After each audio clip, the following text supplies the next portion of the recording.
أما بعد أعوذ بالله من الشيطان الرجيم بسم الله الرحمن الرحيم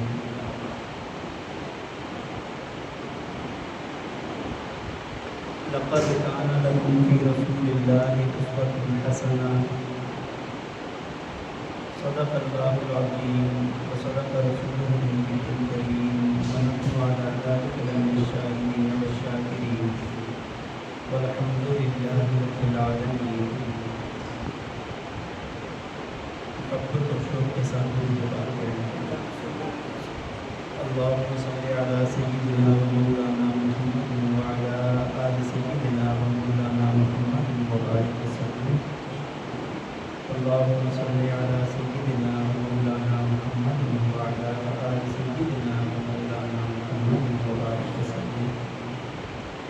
اللهم صل على سيدنا ومولانا محمد وعلى آل سيدنا ومولانا محمد وبارك وسلم. میرے انتہائی قابل احترام قابل سم احترام و تقریم معزز و مکرم سامعین کرام، آپ کے علم میں ہے کہ ماہ مبارک ماہ ربیع الاول چل رہا ہے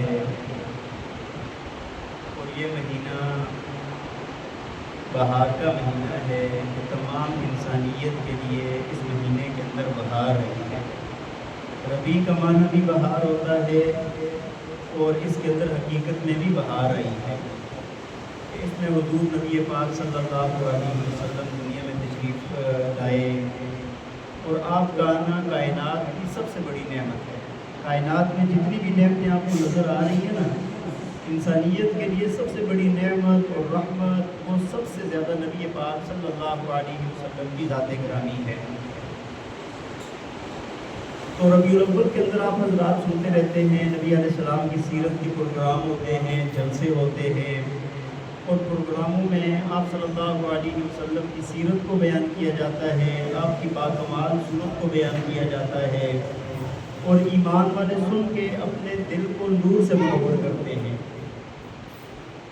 تو نبی پاک صلی اللہ علیہ وسلم کے حسن کا تذکرہ ہو، آپ کے جمال کا تذکرہ ہو، آپ کے معجزات کا تذکرہ ہو، آپ کے خاندان کا تذکرہ ہو، یا آپ کی ذات اور آپ سے جڑنے والے لوگوں کا تذکرہ ہو، آپ کے غزوات کا تذکرہ ہو، آپ کی ازدواجی اور معاشرتی زندگی کا تذکرہ ہو، تو سب کا تذکرہ کرنا عین عبادت ہے. اس کا تذکرہ کرنا کیا ہے؟ عین عبادت ہے. میں نے ایک بات پڑھی اور مجھے بڑی دل کو لگی، تو دل چاہا آپ کو بھی سنا دوں.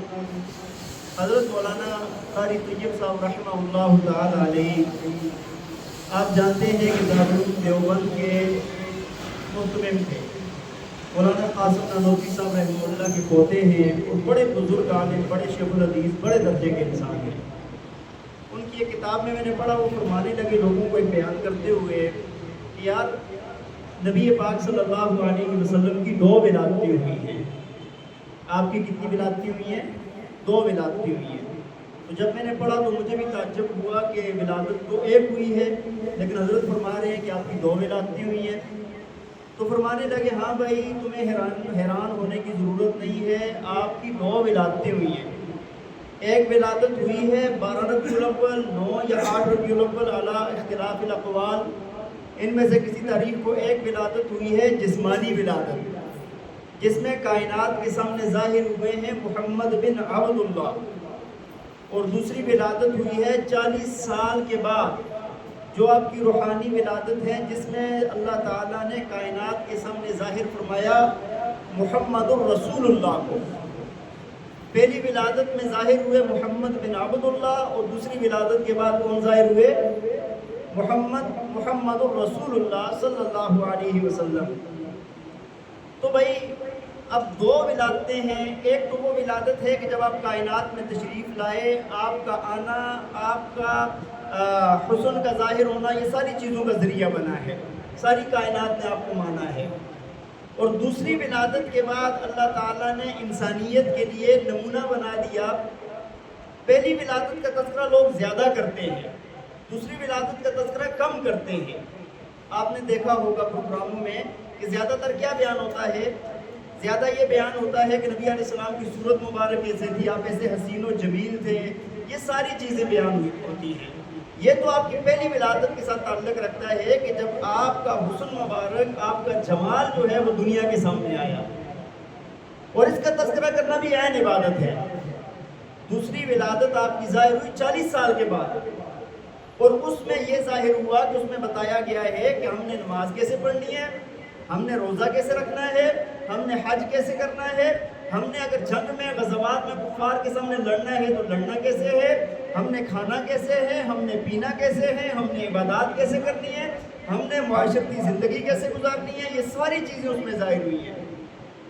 تو ایک فرق آ گیا ہے دونوں ولادتوں میں۔ پہلی ولادت میں ہمارے لیے عمل کا کوئی نمونہ نہیں ہے، پہلی ولادت میں عمل کا کوئی نمونہ نہیں ہے، دوسری ولادت میں عمل کرنا ہے۔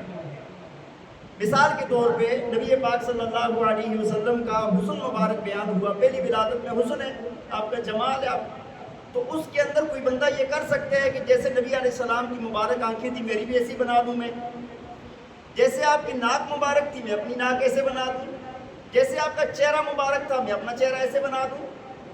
وہ جو حسن تھا، وہ جو جمال تھا، وہ نبی علیہ السلام کی ذات پر آ کے ختم ہو گیا، وہ ہم میں سے کوئی بھی اس طرح نہیں بن سکتا۔ تو دوسرا جو ہے، دوسری جو ولادت ہے جو 40 سال کے بعد آپ ظاہر ہوئے، اس میں عمل ہے۔ لَقَدْ كَانَ لَكُمْ فِي رَسُولِ اللَّهِ أُسْوَةٌ حَسَنَةٌ، وہ 40 سال کے بعد ہے۔ اس میں ہمیں بتایا گیا ہے کہ نبی علیہ السلام نے نماز ایسے پڑھی ہے، تم بھی ایسے پڑھو، آپ نے حج ایسے کیا ہے، تم بھی ایسے کرو، آپ نے زکوٰۃ ایسے کی، ایسے ادا کی ہے، تم بھی ایسے ادا کرو، آپ نے فقیروں پر، لوگوں پر مال ایسے خرچ کیے، تم بھی کرو، آپ نے جہاد کیا تو ایسے کیا ہے، تم بھی کرو، تو اپنے ساتھیوں کے ساتھ رہے تو ایسے رہے، تم بھی رہو، راتیں ایسی گزری ہیں، دن ایسے گزرے ہیں، یہ ساری چیزیں عمل ہیں۔ لیکن پہلی ولادت کا میں نے آپ کو بتایا کہ تذکرہ زیادہ ہوتا ہے، دوسری کا کم ہوتا ہے۔ کیوں؟ پہلی ولادت کے اندر نا اگر اس کا تذکرہ ہو نا، مٹھائیاں وغیرہ ملتی ہیں، کھانے پینے، یہ ساری چیزیں ہوتی ہیں۔ دوسری ولادت میں تیر تلوار کھانے پڑتے ہیں نا، اس میں تو نمازیں پڑھنی پڑتی ہیں، اس میں تو حقوق ادا کرنے پڑتے ہیں، وہ تھوڑی سی مشکل ہے، تو اس کی طرف ہم نہیں آتے، ہم پہلی کو لے کر بیٹھ جاتے ہیں۔ لیکن میں نے آپ کو بتایا کہ دونوں کا تذکرہ عین عبادت ہے، تو تھوڑا تھوڑا میں دونوں کا تذکرہ آپ کے سامنے کر دیتا ہوں، دونوں ولادتوں کا۔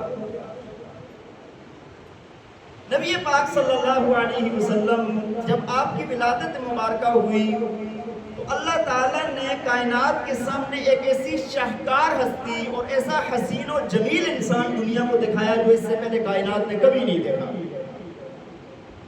اللہ تعالیٰ نے اپنی مخلوقات میں جتنی مخلوق اللہ نے پیدا کی، حضور نبی پاک صلی اللہ علیہ وسلم سے زیادہ حسین و جمیل نہ پیدا کیا ہے، نہ کرے گا اللہ تعالیٰ۔ اور یہ بات میں اپنی طرف سے نہیں کر رہا، یہ بات حدیث اور قرآن سے کر رہا ہوں آپ کے سامنے۔ دیکھیں صحابہ کرام نا، صحابہ کے اندر مبالغہ نہیں تھا۔ اگر آپ صحابہ کی زندگی کو دیکھیں گے نا، کوئی چیز بھی اگر کبھی ان کو نظر آئی نا یار کہ ایسے نہیں ہونا چاہیے، تو فوراً بول پڑتے تھے۔ ہاں جی، جس طرح وہ انصار ایک مرتبہ بول پڑے نا، نوجوان لڑکے جو تھے، نوجوان طبقہ جو تھا، نبی علیہ السلام میں غزوہ ہوا، جو مہاجرین آئے ہوئے تھے، مکہ والے تھے، تو جو وہاں سے مال غنیمت آیا نا، وہ زیادہ کس کو دے دیا؟ مہاجرین کو دے دیا، انصار کو کم ملا۔ تو انصار کے جو نوجوان تھے وہ کہنے لگے یار نبی علیہ السلام پر نہ خاندان کی محبت غالب آ گئی ہے، حالانکہ ساتھ ہم نے دیا، ان لوگوں نے نکال دیا تھا، تو ہمیں مال ملنا چاہیے تھا۔ مطلب جو بات ایک فیلنگ آئی نا اندر، تو وہ ظاہر کر دی، اور یہ بات نبی علیہ السلام کی مبارک آپ کے کانوں تک پہنچ گئی۔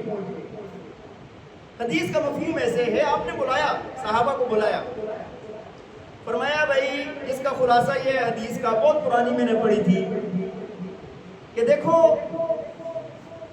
اگر تم لوگ یہ کہتے ہو کہ یہ بے گھر تھے ہماری وجہ سے گھر ملے تو ٹھیک کہہ رہے ہو، اگر تم یہ کہہ سکتے ہو کہ خاندان والوں نے ادھر سے نکال دیا تھا اور ہم نے خدمت کی تو تم کہہ سکتے ہو، بجا ہے تمہاری بات، ہم نے جانے دی ہے تم کہہ سکتے ہو، یہ ساری باتیں تم کہہ سکتے ہو، میں کہنا چاہوں تو میں بھی کہہ سکتا ہوں کہ تم لوگ گمراہ تھے، اللہ نے میری وجہ سے تمہیں ہدایت دی ہے، تم لوگ جہنم کے دھانے پہ پہنچے ہوئے تھے، اللہ نے میری وجہ سے تمہیں جہنم سے نکال دیا ہے، میں کہنا چاہوں تو میں بھی کہہ سکتا ہوں۔ تو فرمانے لگے، فرمایا کہ دیکھو بھائی انصار اور مہاجرین آپ کا کیا مقام اور مرتبہ ہے، فرمایا کہ بھائی تمہارے ساتھ میری اتنی محبت ہے نا کہ لوگ میرے باہر کا لباس ہیں، انصار میرے اندر کا لباس ہے،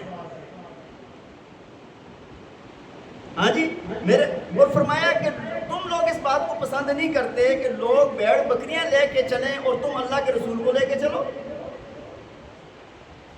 ہاں جی، اور فرمایا کہ میری تمہارے ساتھ ایسی محبت ہے کہ ساری دنیا ایک گھاٹی میں چلے اور انصار ایک طرف چلے تو میں انصار کے ساتھ جاؤں گا۔ تو بات یہ عرض کر رہا تھا کہ صحابہ میں مبالغہ نہیں تھا، جو بات فرماتے تھے سیدھی بات۔ صحابی رسول حضرت جابر بن سمرہ رضی اللہ تعالیٰ عنہ فرماتے ہیں، حدیث شریف ہے شمائل ترمذی کے اندر ہے، فرمایا کہ ایک مرتبہ حضور نبی پاک صلی اللہ علیہ وسلم سرخ جبہ زیب تن کیے ہوئے تھے اور رات تھی 14ویں کی، رات کون سی تھی؟ 14ویں کی۔ اچھا یہاں سے یہ سرخ جبے سے مراد سرخ جبہ نہیں ہے، اصل میں یمن سے نا کپڑے آتے تھے جن کے اندر باریک کالی داریاں بھی ہوتی تھی اور سرخ داریاں بھی ہوتی تھی، اس دن آپ نے یمنی وہ جبہ، وہ لباس، وہ چادر اوڑی ہوئی تھی کہ جس کے اندر سرخ داریاں تھی، تو صحابی نے فرمایا کہ کیا سرخ لباس، مطلب سرخ داریوں والا لباس۔ فرمایا 14ویں کی رات ہے، چاند اپنے جوبن پر ہے، آپ نے سفید جبہ جس میں سرخ داریاں ہیں وہ پہنا ہوا ہے، آپ آرام فرما رہے ہیں، فرمایا کہ میں ایک نظر آسمان کے چاند کو دیکھتا ہوں، پھر ایک نظر میں مدینہ کے چاند کو دیکھتا ہوں، فرمایا بار بار میری نگاہیں گردش کر رہی ہے، کبھی آسمان کے چاند کو دیکھ رہا ہوں، کبھی آپ کے چہرہ انور کو دیکھ رہا ہوں۔ فرمایا دیکھتے دیکھتے میں اس نتیجے پر پہنچا کہ میرا حبیب آسمان کے چاندوں سے زیادہ خوبصورت ہے، آسمان کا چاند آپ کے مقابلے میں کچھ بھی نہیں ہے۔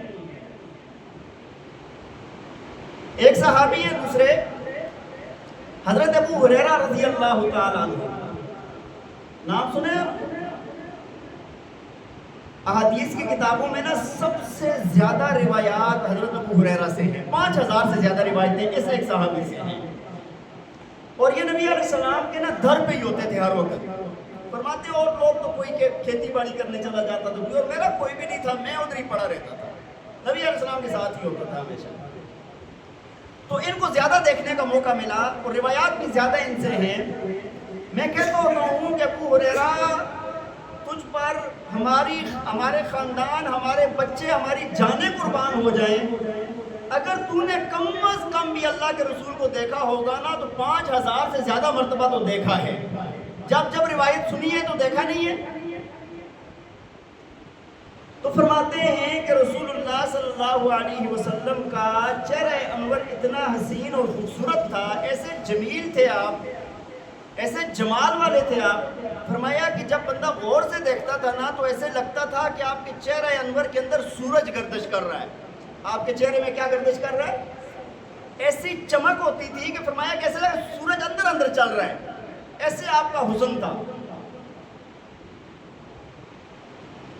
ایک صحابی کہتے ہیں، فرمایا کہ ایک مرتبہ نبی علیہ السلام نے نا کوئی چیز دینے کے لیے یا اس طرح بازو آگے کیا تو آپ کی چادر مبارک گر گئی کندھے سے، فرمایا کہ آپ کی بغل ایسے سفید تھی کہ جیسے کوئی چاندی چمکتی ہوئی ہوتی ہے۔ ایک صحابی کہتے ہیں کہ رسول اللہ صلی اللہ علیہ وسلم کی مبارک گردن اتنی حسین تھی، فرمایا کہ جس طرح ہاتھی کا دانت سفید ہوتے ہیں ایسی سفید آپ کی گردن تھی۔ قد قامت آپ کا کیسا تھا؟ فرمایا کہ ناک آپ کی کھڑی اور لمبی ناک، ہاں جی، پیشانی کشادہ پیشانی، چہرہ گوشت سے بھرا ہوا، لیکن ایسے نہیں تھا کہ ایسے باہر گال نکلو، نہیں، ایسے برابر بالکل پلین۔ سینہ مبارک فرمایا کہ چوڑا سینہ، چوڑے کندھے اور مضبوط جوڑ، فرمایا کہ پیٹ سینے سے باہر نہیں تھا، پیٹ اور سینہ برابر. ہاں جی. ایک ایک چیز فرمایا کہ دانت مبارک ایسے تھے، فرمایا کہ دانتوں کے اندر ہلکا سا خلا تھا، بالکل باریک سا خلا تھا دانتوں میں. فرمایا کہ جب کوئی بات فرماتے تھے تو آپ کے دانتوں کے درمیان سے نور نکلتا تھا، نور نکلتا تھا. اما عائشہ رضی اللہ تعالیٰ عنہ فرماتی ہیں حفصہ بنت رواحہ سے میں نے سوئی لائی، وہ کپڑا سلائی کرنا تھا، رات کا وقت تھا، اندھیرا تھا، چراغ نہیں جل رہا تھا، سوئی مجھ سے گر گئی، زمین پہ نظر نہیں آ رہی. فرمایا کہ میں ڈھونڈتی رہی، نہ ملی. اتنے میں رسول اللہ صلی اللہ علیہ وسلم اندر تشریف لائے. فرمایا کہ مجھے نا سوئی نظر آنے لگی آپ کے نور سے. جسم سے ایسا نور پھوٹتا تھا کہ روشنیاں ہو جاتی تھی. بھائی ایسا حسن کوئی سوچ سکتا ہے؟ میں نے سوئی اٹھا لی تو فرمایا کہ میں ہنسنے لگی. اور پھر آپ نے شعر پڑھے، فرمایا کہ ایک چاند ہے زمین والوں کا، آسمان والوں کا، آسمان پہ ایک چاند ہے. لنا شمس وللآفاق شمس وشمسی خیر من شمس السماء. فرمایا کہ ایک آسمان کا چاند ہے، ایک ہمارا چاند ہے. ہمارا چاند نا اس سے بھی زیادہ حسین ہے، زیادہ بہتر ہے. تو آپ کا حسن و جمال جو ہے وہ ایسا ہے کہ ایسا حسین و جمیل کائنات کے اندر کوئی اور پیدا نہیں ہوا. ایسا حسین و جمیل کوئی اور کائنات میں پیدا نہیں ہوا. اچھا کسی کے ذہن میں یہ آئے گا، ایک عام بندہ سنے گا، وہ کہے گا یار وہ تو محبت کرتے تھے نا، صحابہ کرام آپ سے محبت کرتے تھے، محبت کرنے والے کو تو حسین ہی نظر آتا ہے. ہاں جی. لیکن کسی بات کی گواہی اگر قرآن میں آ جائے یا کسی چیز کی دلیل قرآن سے بن جائے نا، تو پھر وہاں پر شائبہ بھی نہیں رہتا مبالغے کا، ذرا سا بھی وہ نہیں رہتا. قرآن میں نا اللہ تعالیٰ نے یوسف علیہ السلام کا واقعہ بیان فرمایا. اس واقعے کو تھوڑا سا آپ کے سامنے عرض کر کے پھر اس کے بعد میں نتیجہ نکالتا ہوں. دیکھیں اللہ تعالیٰ نے نبی پاک صلی اللہ علیہ وسلم نے فرمایا کہ اللہ تعالیٰ نے کائنات کا آدھا حسن یوسف علیہ السلام کو دیا. کس کو دیا؟ یوسف علیہ السلام کو دیا.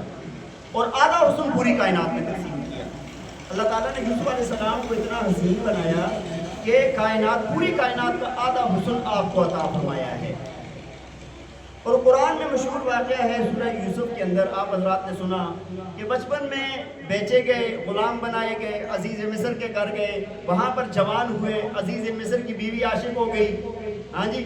اور اس نے 7 کمرے بنوائے، 7 کمروں کو تالے لگائے، اندر لے کر گئی. اندر جانے کے بعد برائی کی دعوت دی. یوسف علیہ السلام وہاں سے نکلے، اللہ تعالیٰ نے ہر ایک تالا، جیسے تالے لگے ہوئے تھے تالے کے پاس پہنچتے تالا خود ٹوٹ جاتا. یہ ساری باتیں ہو گئی. جب یہ واقعہ پیش آیا نا، بات مشہور ہو گئی تھوڑی لوگوں میں، تو اب جتنی بھی وزیر زادیاں تھیں، شہزادیاں تھیں، امیر زادیاں تھیں، وہ باتیں کرنے لگی یار عزیز مصر کی بیوی کو کیا ہو گیا ہے، غلام کے پیچھے پڑ گئی ہے، کتنی شرم کی بات ہے. ہاں. وقال نسبة في المدينة امرأة العزيز تراود فتاها عن نفسه قد شغفها حبا إنا لنراها في ضلال مبين. کہ شہر کی عورتیں باتیں کرنے لگی کہ عزیز مصر کی بیوی کو کیا ہو گیا ہے، غلام پہ فریفتہ ہو گئی ہے، غلام کے پیچھے پڑ گئی ہے. اس پہ محبت نے ایسا غلبہ ڈال دیا، اتنی جہالت آ گئی ہے اس پہ، اور ہم تو اس کو نا سری گمراہی میں سمجھتی ہیں، بہت غلط کر رہی ہیں. عورتیں آپس میں چمگوئیاں کرنے لگی. یہ بات نا عزیز مصر کی بیوی کو پہنچ گئی. باتیں ہوتی ہیں، ظاہر سی بات ہے جب باتیں ہوتی ہیں پہنچ بھی جاتی ہیں. اور عورتوں کا نیٹ ورک تو ویسے بہت تیز ہوتا ہے. ہاں جی. ساری خبریں بعد میں آتی ہیں، یہ سب سے پہلے پہنچتی ہیں.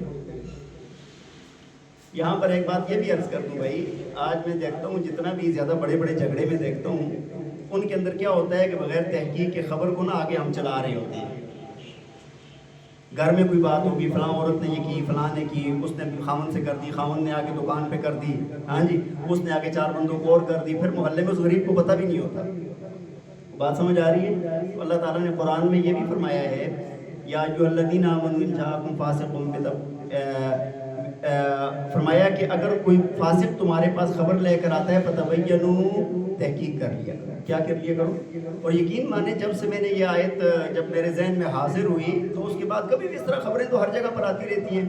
جب بھی کبھی ایسی بات ہوئی میں نے جب اس کی تحقیق کرنی شروع کی، بیچ میں بات ہی کوئی نہیں ہوتی، پتہ ہی نہیں ہوتا کسی مسکین کو. تو اس چیز سے بھی تھوڑا سا گھر والی سے بات سن کے آگے آپ حضرات بھی پھر آنا شروع کر دیا کریں، یا وہ سنیں تو ان کو سمجھائیں. گھر میں بچیاں ہوتی ہیں، بچے ہوتے ہیں، ہم نے تربیت کرنی ہے، ان کو بتانا ہے کہ ہم نے آگے کسی کی بات نہیں کرنی. بہرحال بات پہنچ گئی عزیز مصر کی بیوی کو. فلما سمعت بمکرہن، قرآن کہتا ہے کہ ان کی وہ جو چال تھی نا، وہ جو باتیں تھی نا، وہ عزیز مصر کی بیوی نے سن لی. اب اس نے کیا کیا کہ اس نے ان سب کی دعوت کی. دعوت ایسی تھی کہ جس کو آپ کہہ سکتے ہیں کہ چائے پارٹی ہے. کھانا نہیں تھا، مطلب اور ساری چیزیں موجود تھی، چائے پارٹی کہہ لیں گے نا اس کو، کیا کہیں گے. فروٹ وغیرہ تھے، ہر طرح کی جو ہے نا مٹھائیاں اور یہ سوغات، یہ ساری چیزیں موجود تھی. کھانے کی پارٹی نہیں تھی لیکن چائے پارٹی کہہ لیں آپ. تو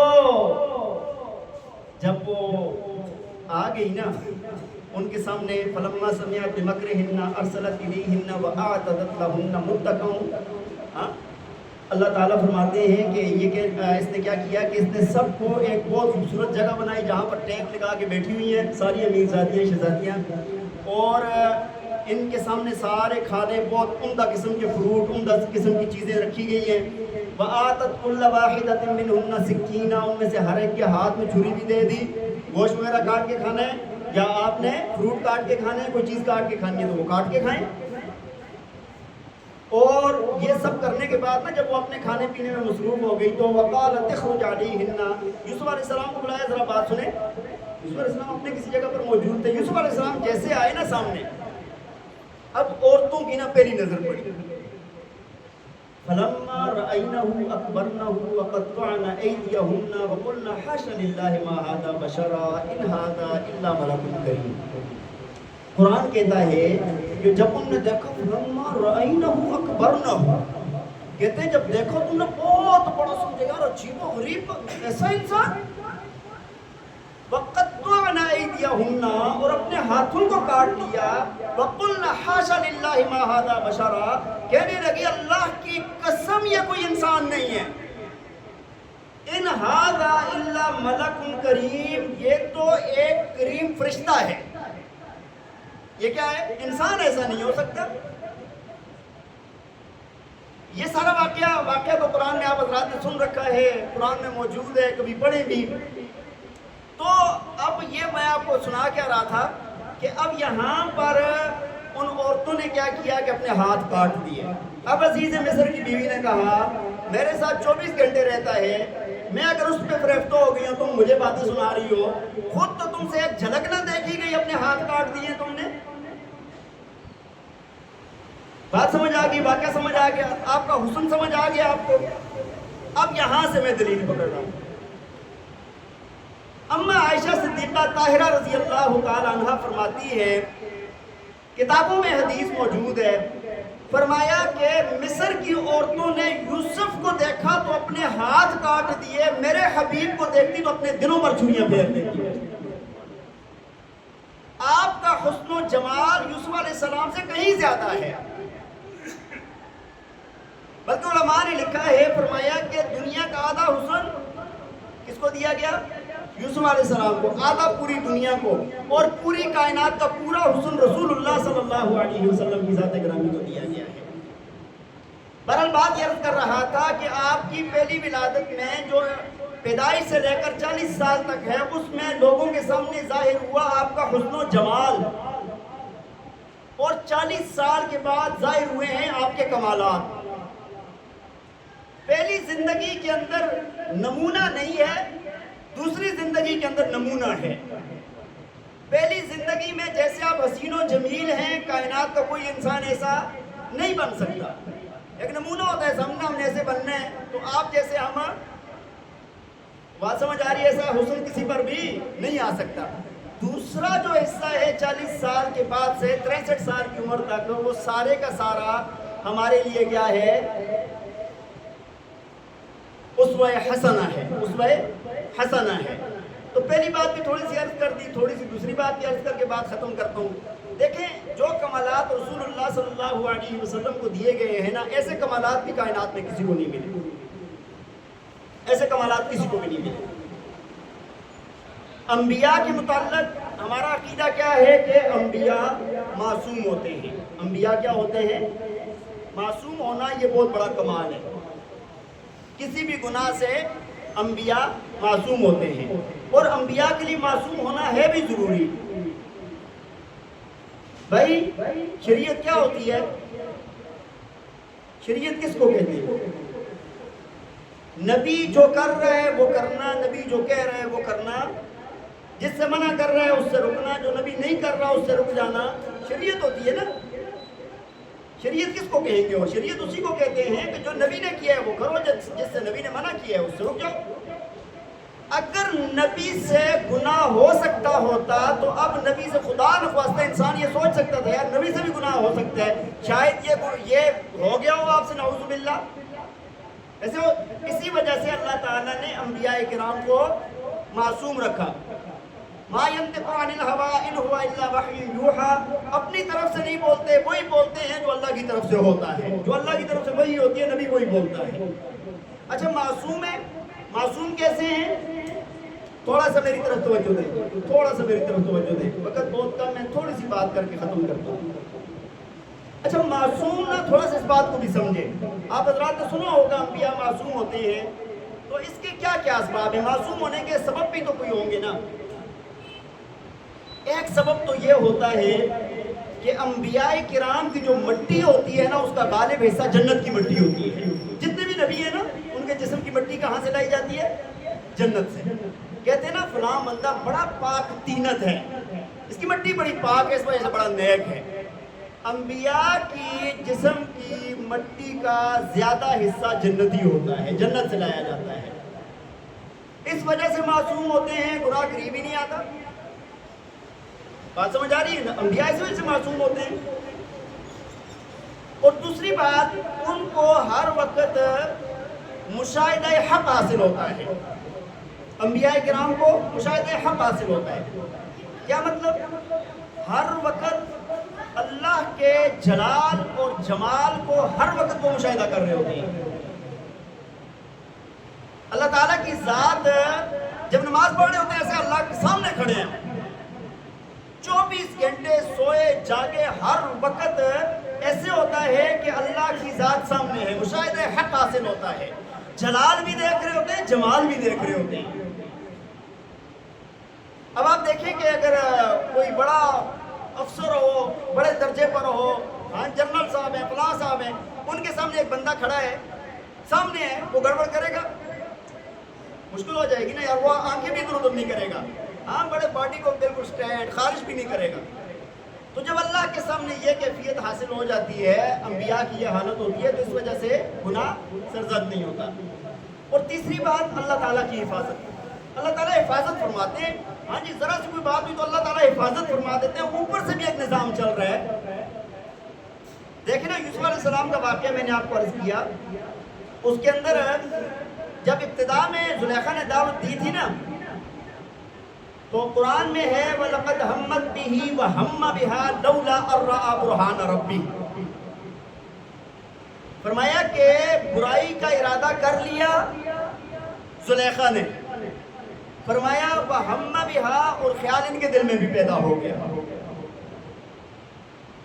لاشعوری طور پہ آپ کا روزہ ہے، آپ کبھی بھی کھائیں گے پیئیں گے نہیں، لیکن کھانا سامنے آیا ہے تو دل کے اندر جو خیال آتا ہے نا کھا لوں، کھانا نہیں ہے، بالکل بھی نہیں کھانا، کسی آخری درجے میں جا کے بھی نہیں، تو ایسا ایک غیر اختیاری ایک وہ خیال جو پیدا ہوا، اللہ تعالیٰ فرماتے ہیں لولا ان رأى برہان ربی، لیکن ہم نے ایک نشانی دکھا دی ان کو۔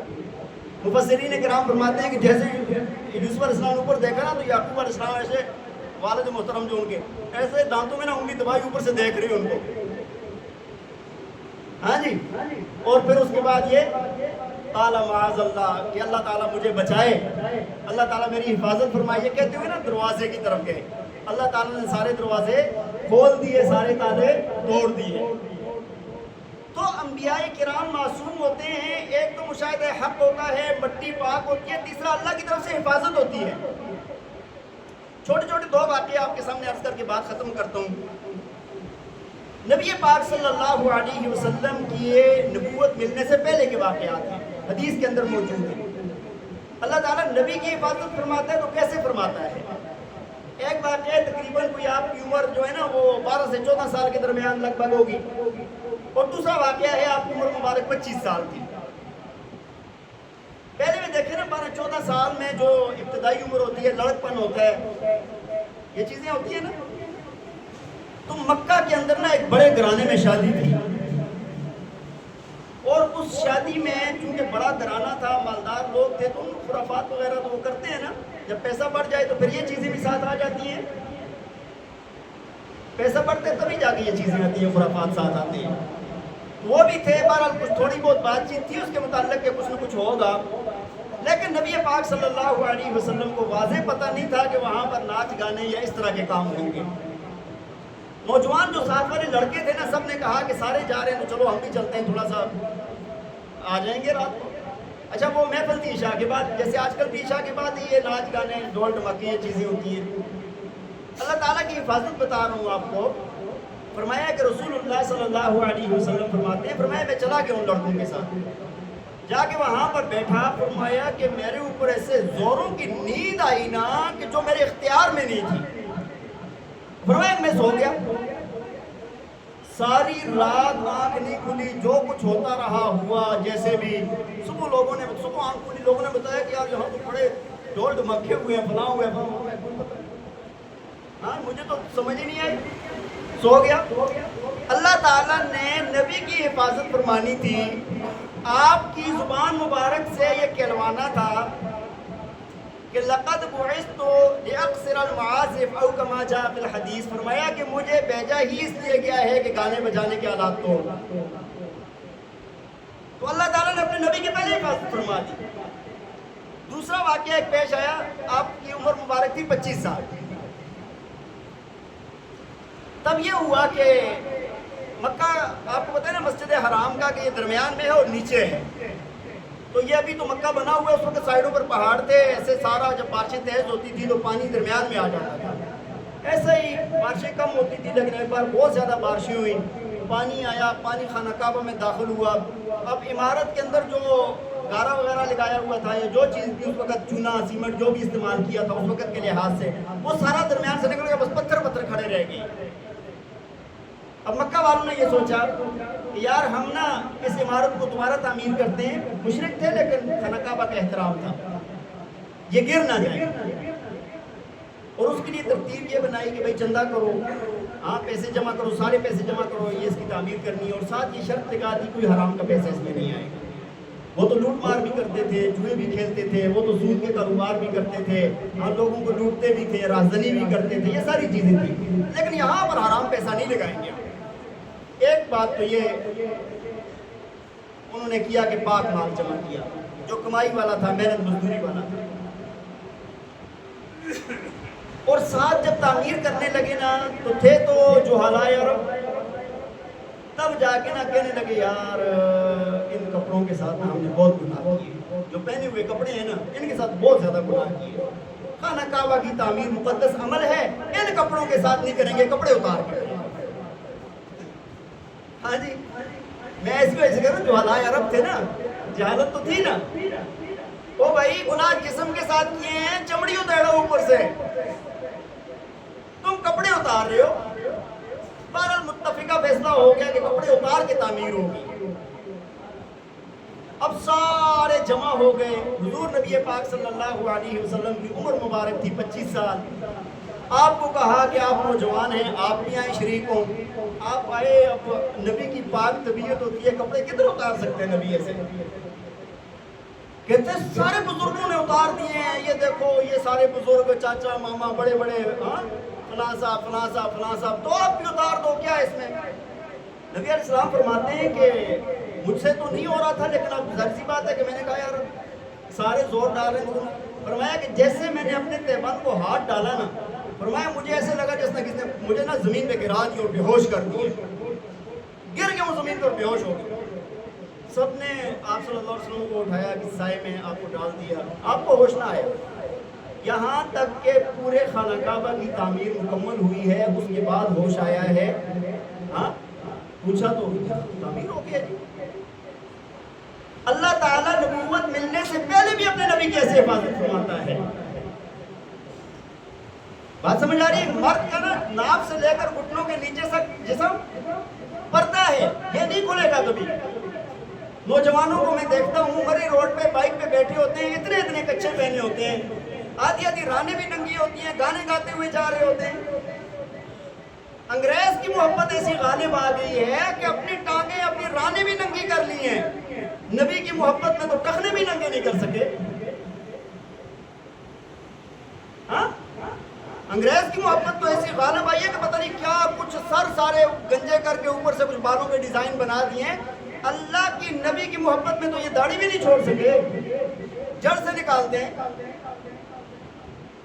اور عورت کا پردہ پورا جسم ہے، حدیث شریف میں آتا ہے آخری زمانہ آئے گا، عورتیں ہوں گی کاسیات عاریات، کپڑے پہنے ہوئے ہوں گی ننگی ہوں گی، کپڑے پہنے ہوئے بھی ننگی ہوں گی، مائلات ممیلات، لوگوں کی طرف مائل ہوں گی، ان کو اپنی طرف مائل کریں گی، ان کے سروں کے اوپر یہاں پر جوڑے باندھے ہوں گے، اوپر بالکل اوپر چوٹی پہ۔